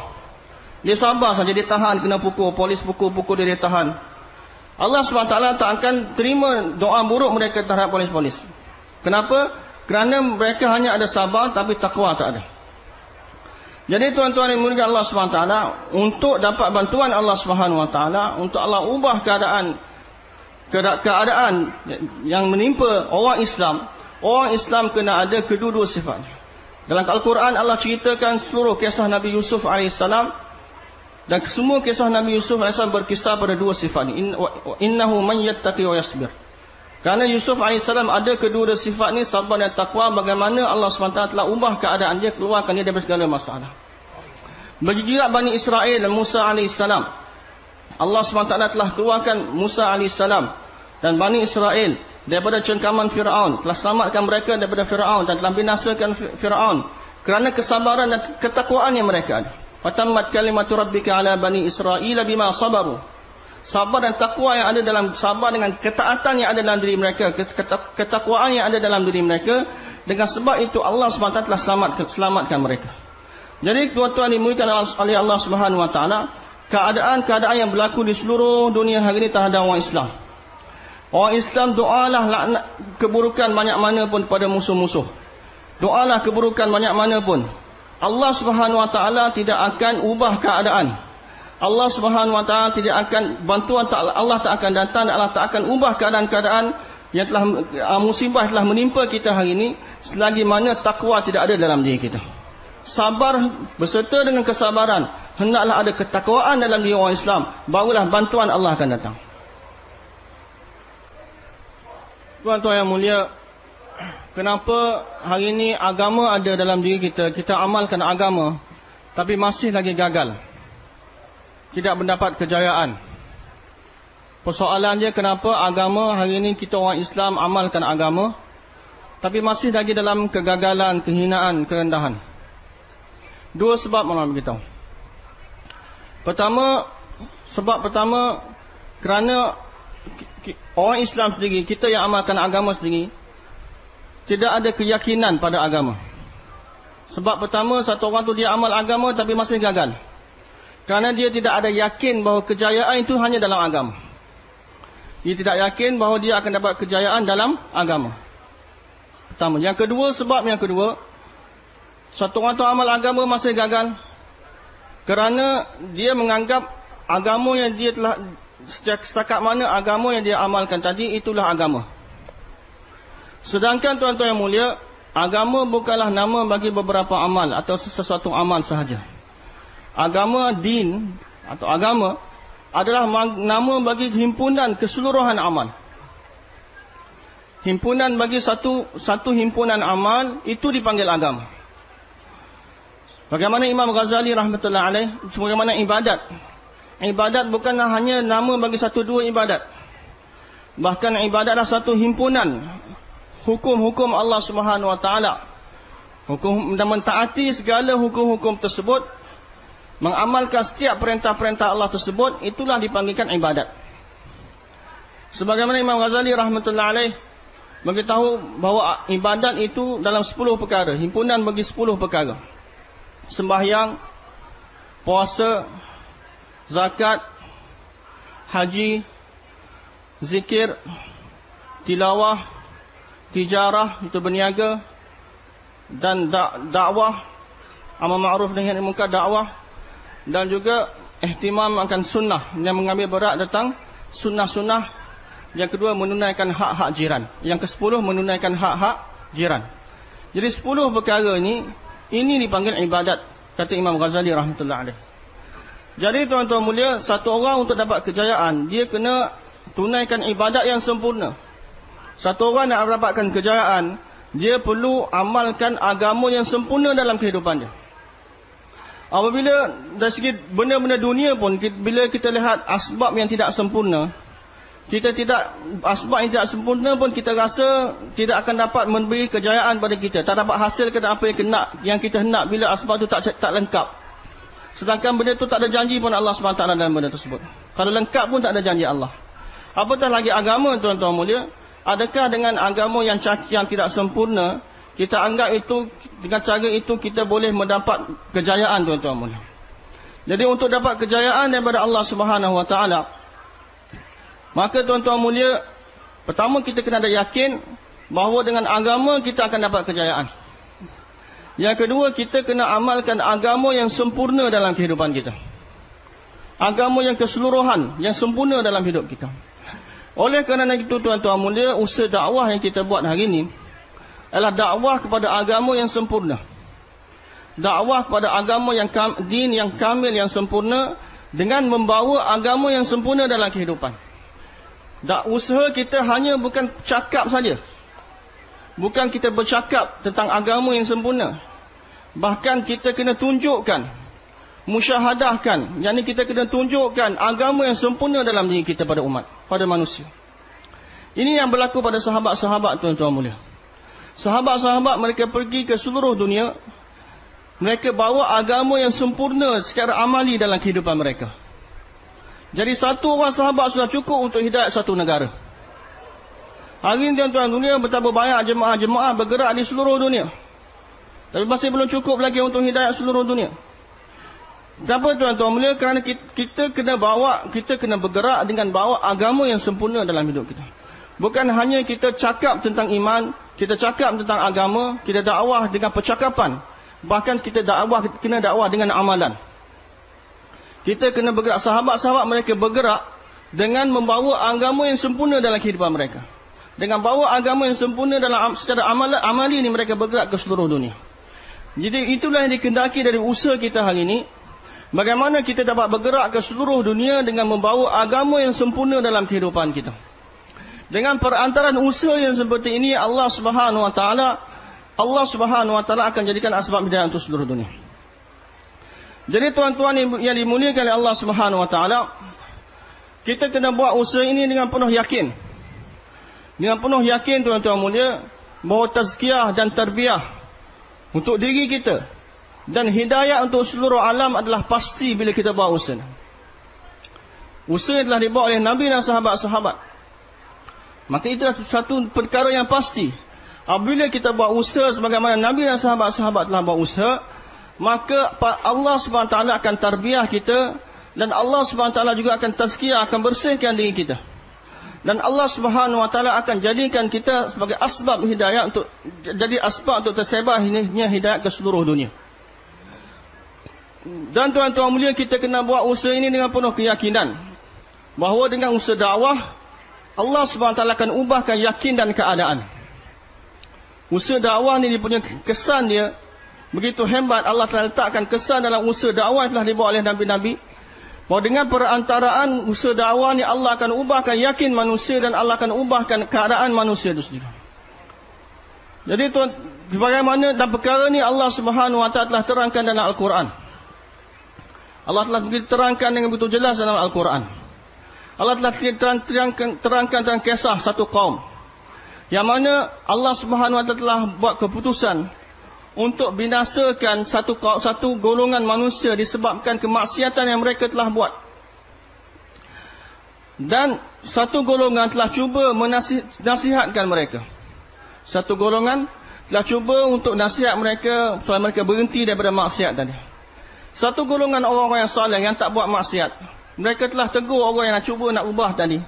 Dia kata, apa faedah yang kamu tegur mereka, kamu ubah bagi nasihat pada mereka, sedangkan Allah Subhanahu wa taala telah buat keputusan untuk binasakan mereka. Lima ta'izuna qaumanillahu muhlikuhum aw mu'adzibuhum 'adzaban syadida. Kenapa kamu bagi peringatan pada satu kaum yang mana Allah SWT akan binasakan mereka atau Allah akan azab mereka? Allah dah buat keputusan. Mereka jawab dua sebab. Ma'adziratan, qalu ma'adziratan ila rabbikum wa la'allahum yattaqun.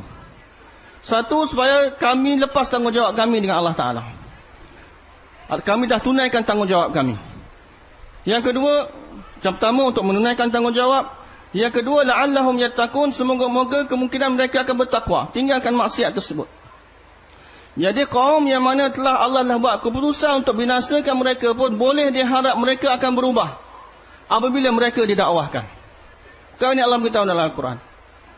Jadi dakwah ni tuan-tuan mulia, kita kena yakin bila kita buat usaha dakwah, kita kena yakin bahawa dengan perantaraan dakwah Allah Subhanahu wa taala akan ubahkan yakin, dan dengan perantaraan dakwah Allah akan ubahkan keadaan, suasana, amal. Dengan yakin seperti ini tuan-tuan mulia, kita kena buat usaha dakwah. Dan apabila kaum telah mereka tidak sedia juga berubah, falamma nasu ma dzukiru bihi anjaynal ladzina yanhauna 'anis su'. Apabila mereka tidak menerima peringatan, mereka tetap lupa, tak dalam maksiat, maka kami telah selamatkan mereka yang telah menegah daripada kemungkaran tadi. Jadi tuan-tuan mulia, dakwah najat, keselamatan satu orang da'i dah yakini, pasti. Satu orang yang buat dakwah, pasti dia akan diselamatkan oleh Allah Subhanahu wa taala. Perkara ni kita kena yakin, kita kena buat dakwah dengan yakin perkara ni tuan-tuan mulia. Satu orang yang buat dakwah, dia telah buat usaha sehabis daya upaya dia, maka pasti Allah Subhanahu wa taala akan selamatkan dia bila Allah Subhanahu wa taala turunkan azab. Kalau tidak tuan-tuan mulia, bila azab Allah Subhanahu wa taala turun, maka semua akan kena. Termasuk orang-orang yang saleh yang tidak buat maksiat pun akan ditimpa azab tersebut. Hanya mereka yang telah berusaha bersungguh-sungguh dengan sedaya upaya mereka untuk ubah keadaan tadi, mereka akan diselamatkan oleh Allah Subhanahu wa taala. Macam kapal, dalam hadis Nabi ibaratkan macam kapal. Satu golongan manusia duduk atas sebuah kapal. Satu orang yang ditebuk lubang kat kapal tadi. Satu orang yang ditebuk lubang kapal tadi, yang akan binasa, yang akan lemas, yang akan tenggelam bukan orang yang tebuk lubang tu saja. Bahkan seluruh penghuni kapal tadi akan tenggelam. Yang ahli ibadat, yang sembahyang, yang berzikir, yang tak pernah buat maksiat, yang tak pernah satu nafas pun lupa pada Allah Subhanahu wa taala, mereka semua sekali akan tenggelam bersama orang yang tebuk yang buat lubang pada kapal tadi. Kecuali orang yang tak larang, orang yang telah berusaha untuk tegah, untuk berhentikan dia daripada maksiat tersebut. Jadi tuan-tuan dimuliakan oleh Allah Subhanahu wa taala, masalah sekarang di depan kita bukan masalah diri kita saja. Masalah di depan kita hari ini yang kita kena fikirkan bukan berkaitan diri kita, kampung kita, negara kita, bahkan seluruh alam, seluruh manusia tuan-tuan. Kita dipertanggungjawabkan untuk seluruh manusia di seluruh dunia. Jadi Allah Subhanahu wa taala akan ambil kerja daripada mereka-mereka yang dalam hati dia ada fikir bagaimana agama yang sempurna dapat datang dalam diri saya dan dalam diri seluruh manusia di seluruh dunia. Orang yang ada fikir risau atas perkara ni, bagaimana agama yang sempurna dapat datang dalam kehidupan saya, dan agama yang sempurna dapat datang dalam kehidupan setiap manusia di seluruh dunia. Daripada orang-orang yang ada fikir risau tentang perkara ni, Allah akan bekerja daripada mereka. Jadi tuan-tuan mulia, kita bukan masalah kecil diri kita atau beberapa golongan sahaja, negara kita, bangsa kita. Bahkan bagaimana seluruh manusia di seluruh dunia dapat amalkan agama yang sempurna. Bagaimana 100% agama Allah Subhanahu wa taala dapat diamalkan di seluruh dunia. Ini tanggungjawab kita tuan-tuan mulia untuk kita fikirkan. Kalau satu orang yang buat maksiat tuan-tuan mulia, kalau kita tidak usahakan, kita tidak usaha atas dia, maka dia akan menjadi asbab bila turun azab Allah, semua akan binasa. Tuan-tuan yang dimuliakan oleh Allah Subhanahu wa taala, kita kena yakin bahawa dengan usaha yang dibawa oleh Nabi sallallahu alaihi wasallam, maka kita akan dapat hidayah daripada Allah Subhanahu wa taala. Allah Subhanahu wa taala berfirman dalam Al-Quran, innaka latahdi ila siratim mustaqim. Dan juga Allah Subhanahu wa taala berfirman, innaka ala siratim mustaqim. Dan juga Allah Subhanahu wa taala berfirman, inna rabbi ala siratim mustaqim. Jadi Nabi sallallahu alaihi wasallam berada di atas jalan yang lurus, dan Nabi sallallahu alaihi wasallam membawa manusia kepada jalan yang lurus. Dan inna rabbi ala siratim mustaqim bermakna satu orang tu bila dia berada di atas jalan lurus, bahawa dia akan dapat Allah Subhanahu wa taala. Jadi tuan-tuan dimuliakan Allah Subhanahu wa taala, satu orang sahabat Dimam bin Sa'labah radhiyallahu anhu, dia telah dakwah kaum dia pada waktu pagi, dan sehingga waktu petang semua kaum dia telah masuk Islam. Jadi tuan-tuan mulia, satu orang bila Maulana beritahu bila orang kafir didakwahkan pun begitu sekali kesan dia, dan masa satu hari semua dapat masuk Islam. Apatah lagi tuan-tuan mulia, orang Islam sendiri. Orang Islam sendiri betapa banyak kesan perubahan akan berlaku apabila orang Islam sendiri tuan-tuan mulia didakwahkan pada Islam. Jadi tuan-tuan yang dimuliakan oleh Allah Subhanahu wa taala, baginda Rasulullah sallallahu alaihi wasallam telah jadikan setiap orang sahabat sebagai dai. Bahkan bukan manusia, sahabat-sahabat yang manusia, bahkan jin-jin sekalipun, mereka yang telah beriman pada Nabi sallallahu alaihi wasallam, Nabi telah jadikan mereka sebagai dai. Kerana Nabi sallallahu alaihi wasallam telah telah diutuskan oleh Allah Subhanahu wa taala bukan hanya untuk manusia, untuk manusia dan jin. Jadi sebagaimana setiap orang sahabat telah dijadikan dai, telah bangun buat kerja dakwah, begitu juga jin-jin yang masuk Islam dengan Nabi sallallahu alaihi wasallam pun telah dijadikan dai. Perkara itu Allah Subhanahu wa taala telah terangkan jelas dalam Al-Quran. Bagaimana satu jemaah, satu golongan daripada jin telah datang dan dengar Al-Quran daripada Nabi sallallahu alaihi wasallam, dan bila selepas mereka beriman dengan Nabi sallallahu alaihi wasallam, maka mereka telah kembali kepada kaum mereka dan telah dakwah kepada mereka kepada Islam. Dan mereka telah dakwah mereka, ya qaumana ajibu da'i Allah, ya wahai kaum aku, sambutlah seruan Nabi yang telah dihantar oleh Allah Subhanahu wa taala. Jadi jin-jin pun tuan-tuan yang mulia telah melakukan kerja dakwah, telah menjadi dai di zaman Nabi sallallahu alaihi wasallam. Jadi tuan-tuan yang dimuliakan oleh Allah Subhanahu wa taala, dan kalau kita lihat kehidupan sahabat-sahabat, kita tidak akan kita akan dapati bahawa setiap sahabatlah dai.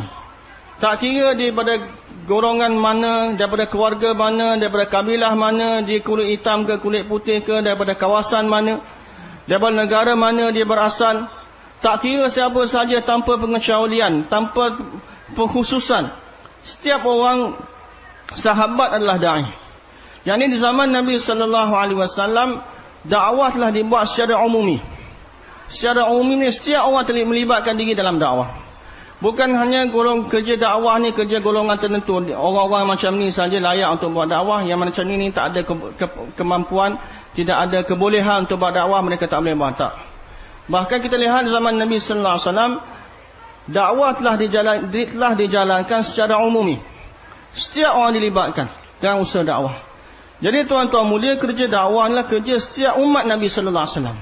Ini tanggungjawab umat ijabah untuk sampaikan dakwah ini kepada semua manusia. Setiap umat yang beriman pada Nabi sallallahu alaihi wasallam, setiap orang yang beriman pada Nabi sallallahu alaihi wasallam, maka tanggungjawab dia untuk sampaikan dakwah untuk buat kerja dakwah.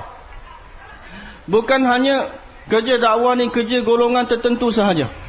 Kerja dakwah ni tuan-tuan mulia bukan kerja orang India, orang Pakistan, atau kerja orang negara-negara tertentu. Bahkan inilah kerja umat Nabi sallallahu alaihi wasallam. Kerja tanggungjawab setiap umat Nabi sallallahu alaihi wasallam. Jadi kerja ini perlu dibangunkan dalam setiap tabaqah umat. Setiap lapisan umat perlu dibangunkan atas kerja dakwah ni tuan-tuan mulia. Tuan-tuan mulia, Allah beritahu apabila tidak adanya umumiat, yakni umumi dalam usaha dakwah, ini adalah sebab utama yang menyebabkan telah berlakunya irtidad, kemurtadan dalam umat hari ini. Serata dunia tuan-tuan mulia, hari ini manusia ramai keluar daripada agama. Umat Islam telah murtad daripada agama kerana tidak ada umumiat dalam usaha dakwah hari ini. Setiap umat tidak dibangunkan, setiap umat ini tidak jadi da'i, tuan-tuan mulia. Apabila pada zaman sahabat-sahabat, apabila kerja dakwah dijalankan secara umumiyat maknanya setiap umat ni da'i. Tak kira dia negara mana, bangsa mana, golongan mana. Kerja apa dia buat? Dia buat kerja dakwah. Apabila umat ni, kerja dakwah ni telah berjalan dalam umat ni secara umumiyat, maka pintu untuk orang masuk Islam terbuka luas. Dan pintu untuk orang Islam keluar dari Islam tertutup rapat. Tapi bila umumiyat dalam kerja dakwah ni telah hilang dalam umat ini, maka pintu untuk orang Islam keluar dari Islam telah terbuka luas. Tapi pintu untuk orang bukan Islam masuk Islam telah tertutup. Jadi tuan-tuan yang dimuliakan oleh Allah Subhanahu Wa Taala, kita tengok dalam kehidupan sahabat-sahabat, kisah contoh bagaimana umumiyatnya dakwah pada zaman sahabat-sahabat. Mula saya beritahu kepada tuan-tuan, pesan pada tuan-tuan satu perkara yang sangat-sangat penting. Tuan-tuan bacalah kitab Hayatus Sahabah. Sangat-sangat penting bagi kita baca, jadikan Hayatus Sahabah ni sebagai kitab yang sentiasa kita mutalaah, sentiasa kita baca. Semua orang Islam umumnya dan khususnya mereka yang buat usaha, rakan-rakan seusaha. Kerana Maulana Yusuf rahmatullah alaih telah himpunkan dalam kitab Hayatus Sahabah kisah-kisah yang mana melalui kisah-kisah ni dia nak faham kepada kita apakah bentuk usaha, apakah cara usaha yang perlu umat hari ni buat. Apakah bentuk usaha, cara usaha yang sahabat-sahabat telah buat yang umat hari ni perlu buat, perlu ikut. Cara usaha dakwah yang telah sahabat-sahabat telah buat yang umat hari ni perlu ada. Dengan baca kitab Hayatus Sahabah ni tuan-tuan mulia, akan terbentuk dalam diri kita mizaj satu orang da'i. Kita punya fikir kita punya sifat kita punya tabiat kita sebagai seorang da'i akan terbentuk. Oleh kerana itu mula kata sangat-sangat penting untuk kita sentiasa setiap masa mutalaah kitab Hayatus Sahabah ni. Dalam kitab Hayatus Sahabah ada satu kisah bagaimana Ikrimah bin Abu Jahal. Ikrimah anak kepada Abu Jahal. Abu Jahal musuh Islam yang besar, penentang agama Islam. Tapi anaknya Ikrimah telah masuk Islam, telah menjadi pejuang Islam. Dia telah korbankan nyawa dia untuk Islam. Macam mana perkara ini boleh berlaku? Jadi tuan-tuan mulia, dalam kitab Hayatus Sahabah kisah bagaimana Ikrimah telah masuk Islam. Apabila Nabi SAW telah dapat tawan kota Mekah, maka Ikrimah telah lari keluar daripada kota Mekah untuk lari daripada Nabi SAW. Dia telah pergi dan dia telah naik kapal menuju ke arah Yaman. Tengah-tengah laut datang ribut taufan yang besar. Yang ini lautan bergelombang, bergelora, dan hampir-hampir nak karam kapal dia. Maka dia kata kepada klasik pembawa kapal tadi, orang kapal tu, dia kata, adakah cara untuk aku selamat? Adakah cara sekarang ni, apakah cara untuk aku selamat? Jadi pembawa kapal tadi, dia tak kata kamu pandai, dia tak tanya pun kamu pandai berenang ke tak pandai berenang. Atau kata kamu pun dah habis dah tak ada jalan dan kamu nak selamat. Tapi dia kata, boleh kamu nak selamat, kamu hendaklah baca kalimah ikhlas. Akhlis. Bacalah kalimah ikhlas. Ni nak beritahu macam mana umumiyat dan dakwah zaman Nabi SAW. Pembawa kapal pun buat dakwah. Dalam keadaan genting macam tu pun dia bawa dakwah. Dia kata akhlis, bacalah kalimah ikhlas. Maka Ikrimah kata, apa kalimah ikhlas? Maka dia kamu bacalah la ilaha illallah. Ucaplah la ilaha illallah. Maka Ikrimah kata, kerana nak lari daripada kalimah ni lah aku datang sini. Aku tinggalkan kota Mekah. Aku datang ke sini nak menuju ke Yaman kerana aku lari daripada Nabi. Aku lari daripada Rasulullah yang bawa kalimah ini. Sekarang kamu nak suruh aku ucap kalimah ni pula. Dan pada ketika itu juga di sini kelas pembawa kapal tu sedang dakwah dia supaya masuk Islam. Di tepi pantai pula isteri dia datang. Dia isyaratkan dengan kain dia supaya dia balik ke pantai. Dan panjang kisah dia, akhirnya tuan-tuan mulia Ikrimah ni telah masuk Islam. Jadi tuan-tuan mulia, begitu umumiyatnya dakwah di zaman Nabi SAW, setiap orang telah buat dakwah. Maka dengan asbab bila dakwah dijalankan secara umum tuan-tuan, orang yang nak lari daripada Islam pun disebabkan dakwah itu tertutup jalan dia nak lari, tak boleh nak lari daripada Islam. Dia terpaksa masuk Islam balik. Jadi tapi hari ini tuan-tuan mulia, kerana dakwah tidak dijalankan secara umum, Kita anggap dakwah ni kerja golongan tertentu, golongan orang tertentu saja buat kerja dakwah. Kerana hilangnya umumiyat dakwah dalam umat hari ini, yang ni kerana umat ini tidak, setiap umat ini tidak menjalankan usaha dakwah, maka hari ini pintu irtidad, kemurtadan telah terbuka luas. Sehingga orang Islam sendiri telah keluar daripada Islam. Jadilah tuan-tuan yang mulia, kita kena usaha bagaimana setiap umat ini, tuan-tuan mulia, tanpa pengecualian, setiap umat ini dapat dibangunkan atas kerja dakwah, dapat disediakan untuk kerja Nabi sallallahu alaihi wasallam ini. Tuan-tuan yang mulia, satu kesilapan yang berlaku, satu kesilapan yang telah dilakukan oleh orang yang berpelajaran di antara kita dan orang-orang yang buat usaha sendiri. Kita yang buat usaha sendiri, kita menganggap usaha yang kita buat sekarang ini berlainan dengan usaha yang telah dibuat oleh sahabat-sahabat. Muhammad Yusuf rahmatullahi alaih berkali-kali sebut, inilah kerja yang sahabat telah buat. Ini kerja yang kita buat, inilah kerja yang mana sahabat-sahabat telah buat. Usaha yang sama, kerja yang sama. Tuan-tuan yang mulia, selagi mana kita tak yakin usaha yang kita buat adalah sebagaimana usaha yang telah dibuat oleh sahabat-sahabat, selagi itu Allah SWT tidak akan datangkan kesan daripada usaha kita sebagaimana kesan telah datang daripada usaha sahabat-sahabat. Selagi itu bantuan, ganjaran, nusrah, pahala, fadail, kelebihan-kelebihan yang sahabat-sahabat telah dapat, kita tidak akan dapat, tuan-tuan mulia, selagi mana kita tak anggap usaha yang kita buatlah sama dengan sebagaimana usaha telah sahabat-sahabat telah buat. Jadi tuan-tuan dimuliakan oleh Allah Subhanahu wa taala, ini perkara yang sangat-sangat penting, tuan-tuan mulia. Kita kena buat usaha ini dengan kita meletakkan segala kelebihan-kelebihan, ganjaran-ganjaran yang Allah SWT telah janjikan. Untuk itu mula beritahu, saya ingatkan sekali lagi, kita kena sentiasa baca kitab Hayatus Sahabah.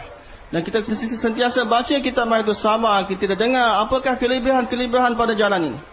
Apakah janji-janji Allah Subhanahu wa taala, apakah pahala-pahala, ganjaran-ganjaran yang telah dijanjikan oleh Allah Subhanahu wa taala, dan dengan yakin pada janji-janji tersebut, dengan yakin pada kelebihan-kelebihan tersebut, tuan-tuan mulia, kita kena buat usaha ni. Kalau tidak, tuan-tuan mulia, usaha kita buat akan jadi macam satu gerakan, satu persatuan, satu persatuan atau gerakan sahaja, tuan-tuan mulia, yang mana tidak akan datangkan perubahan pada umat, tidak akan datangkan apa-apa kesan dan perubahan pada umat, tuan-tuan mulia. Kita kena buat usaha dengan penuh yakin bahawa inilah kerja yang telah dibuat oleh sahabat-sahabat, usaha yang telah dibuat oleh sahabat-sahabat, dan segala janji-janji Allah SWT, bantuan, ganjaran, pahala yang sahabat-sahabat telah dapat, kita pasti akan dapat bila kita buat usaha ni. Tuan-tuan yang mulia, tadi saya tertinggal sikit malam beritahu, matlamat usaha kita bukan hanya nak bangunkan umat ni atas amal infradi, dia buat amal ibadat dah cukup. Bahkan matlamat usaha ini nak bawa setiap umat atas kerja Nabi, atau untuk buat kerja dakwah. Dan tuan-tuan mulia, malam beritahu bahawa dalam hadis Nabi SAW, satu pagi atau satu petang di jalan Allah Subhanahu wa taala lebih baik daripada dunia dan seisi-isinya. Dan juga Nabi, mafhum hadis Nabi SAW, satu pagi satu orang tu keluar satu pagi di jalan Allah Subhanahu wa taala menyebabkan dia mendahului selama 500 tahun. Tuan-tuan yang dimuliakan oleh Allah Subhanahu wa taala, bila-bila masa sahabat-sahabat, bila-bila masa saja sahabat-sahabat, Nabi nampak sahabat-sahabat bagi tumpuan pada mana-mana amal infradi, amal infradi yang menyebabkan dia menangguh untuk keluar dari jalan Allah Subhanahu wa taala, maka terus Nabi sallallahu alaihi wasallam akan terus menerangkan kepada sahabat tentang kelebihan untuk keluar dari jalan Allah Subhanahu wa taala, melebihi kelebihan keluar dari jalan Allah, mengatasi untuk dia duduk di tempat dia dan melakukan amal-amal infradi tersebut. Bila-bila masa banyak tempat dalam banyak peristiwa berlaku. Bila Nabi nampak saja sahabat mula nak galik mana-mana dia nak bagi tumpuan pada dia punya amal-amal infradi, sehingga dia tertangguh, terlewat untuk keluar jalan Allah Subhanahu wa taala, terus Nabi bagi peringatan. Nabi ceritakan tentang kelebihan untuk dia keluar jalan Allah Subhanahu wa taala dan meninggalkan amal infradi tersebut. Abdullah bin Rawahah radhiyallahu taala anhu, dia telah diputuskan untuk keluar dari jalan Allah Subhanahu wa taala bersama dengan jemaah dia. Maka jemaah dia dah keluar pada awal pagi dan dia telah tangguh keluar. Sekerana semata-mata kerana dia nak dapat kelebihan sembahyang di belakang Nabi sallallahu alaihi wasallam. Hari itu hari Jumaat. Dan dia dapat sembahyang Jumaat di belakang Rasulullah dengan khutbah daripada Rasulullah. Dan dia fikir bahawa dia ada kuda yang pantas, kuda yang laju, menyebabkan dia akan dapat kejar jemaah dia dan akan dapat menyertai jemaah dia. Abdullah bin Rawah dia tidak tangguhkan keluar, lewatkan keluar jalan Allah sebab kerja dunia, sebab maksud dunia tak.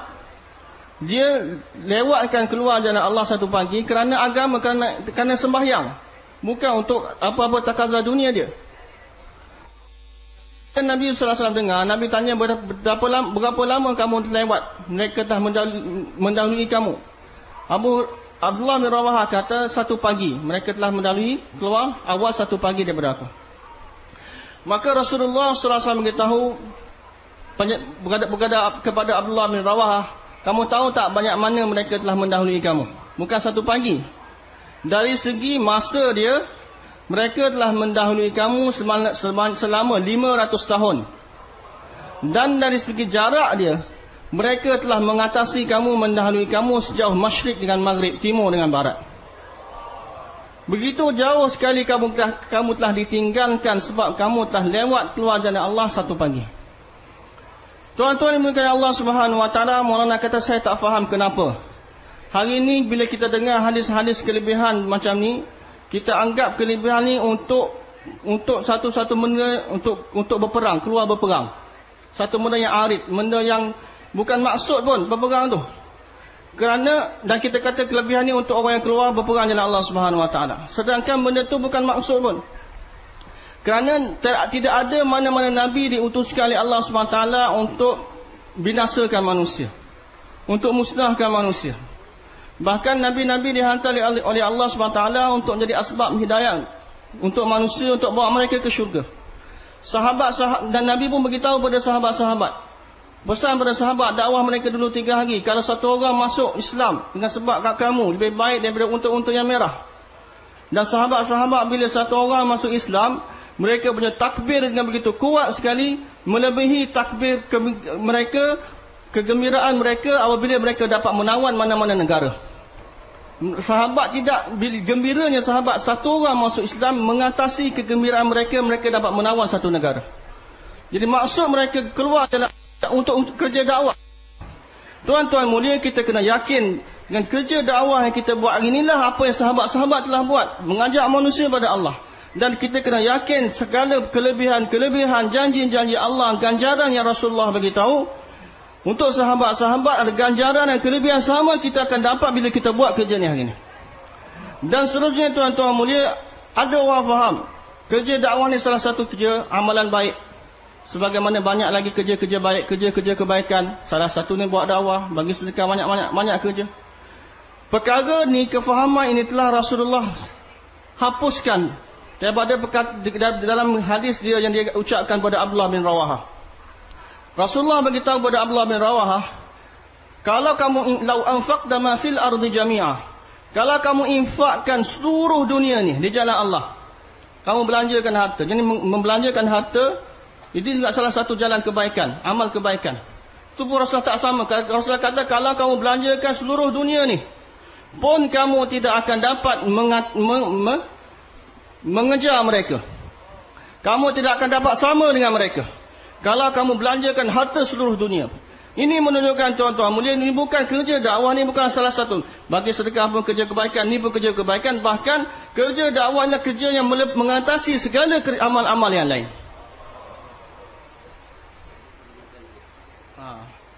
Jadi Abdullah bin Rawah walaupun dia dapat dua-dua, dia lewat keluar, tapi dia dapat juga sertai jemaah tersebut. Nah, yang belakang Nabi pun dapat. Tu pun Nabi tak benarkan, suruh dia keluar awal-awal.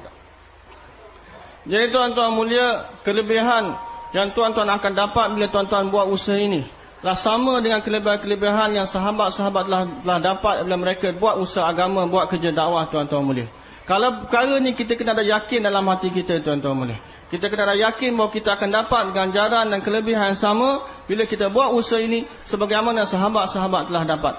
Kalau kita tidak ada yakin akan perkara ini tuan-tuan mulia, maka kesan daripada usaha kita kita tidak akan dapat kesan yang sama daripada usaha kita sebagaimana kesan yang sahabat-sahabat telah dapat daripada usaha mereka, tuan-tuan mulia. Oleh kerana itu, tuan-tuan, kita dengan penuh kefahaman fikir betul-betul, tuan-tuan mulia, apa yang tuan-tuan patut buat sekarang. Dengan penuh keyakinan, tuan-tuan mulia, minta tuan-tuan bangun dan bagi nama tuan-tuan untuk keluar, bagi azam untuk keluar dari jalan Allah Subhanahu wa taala. Bangun, insya-Allah, bangun. 4 bulan jalan Allah. Untuk 4 bulan dan ulama untuk 1 tahun. After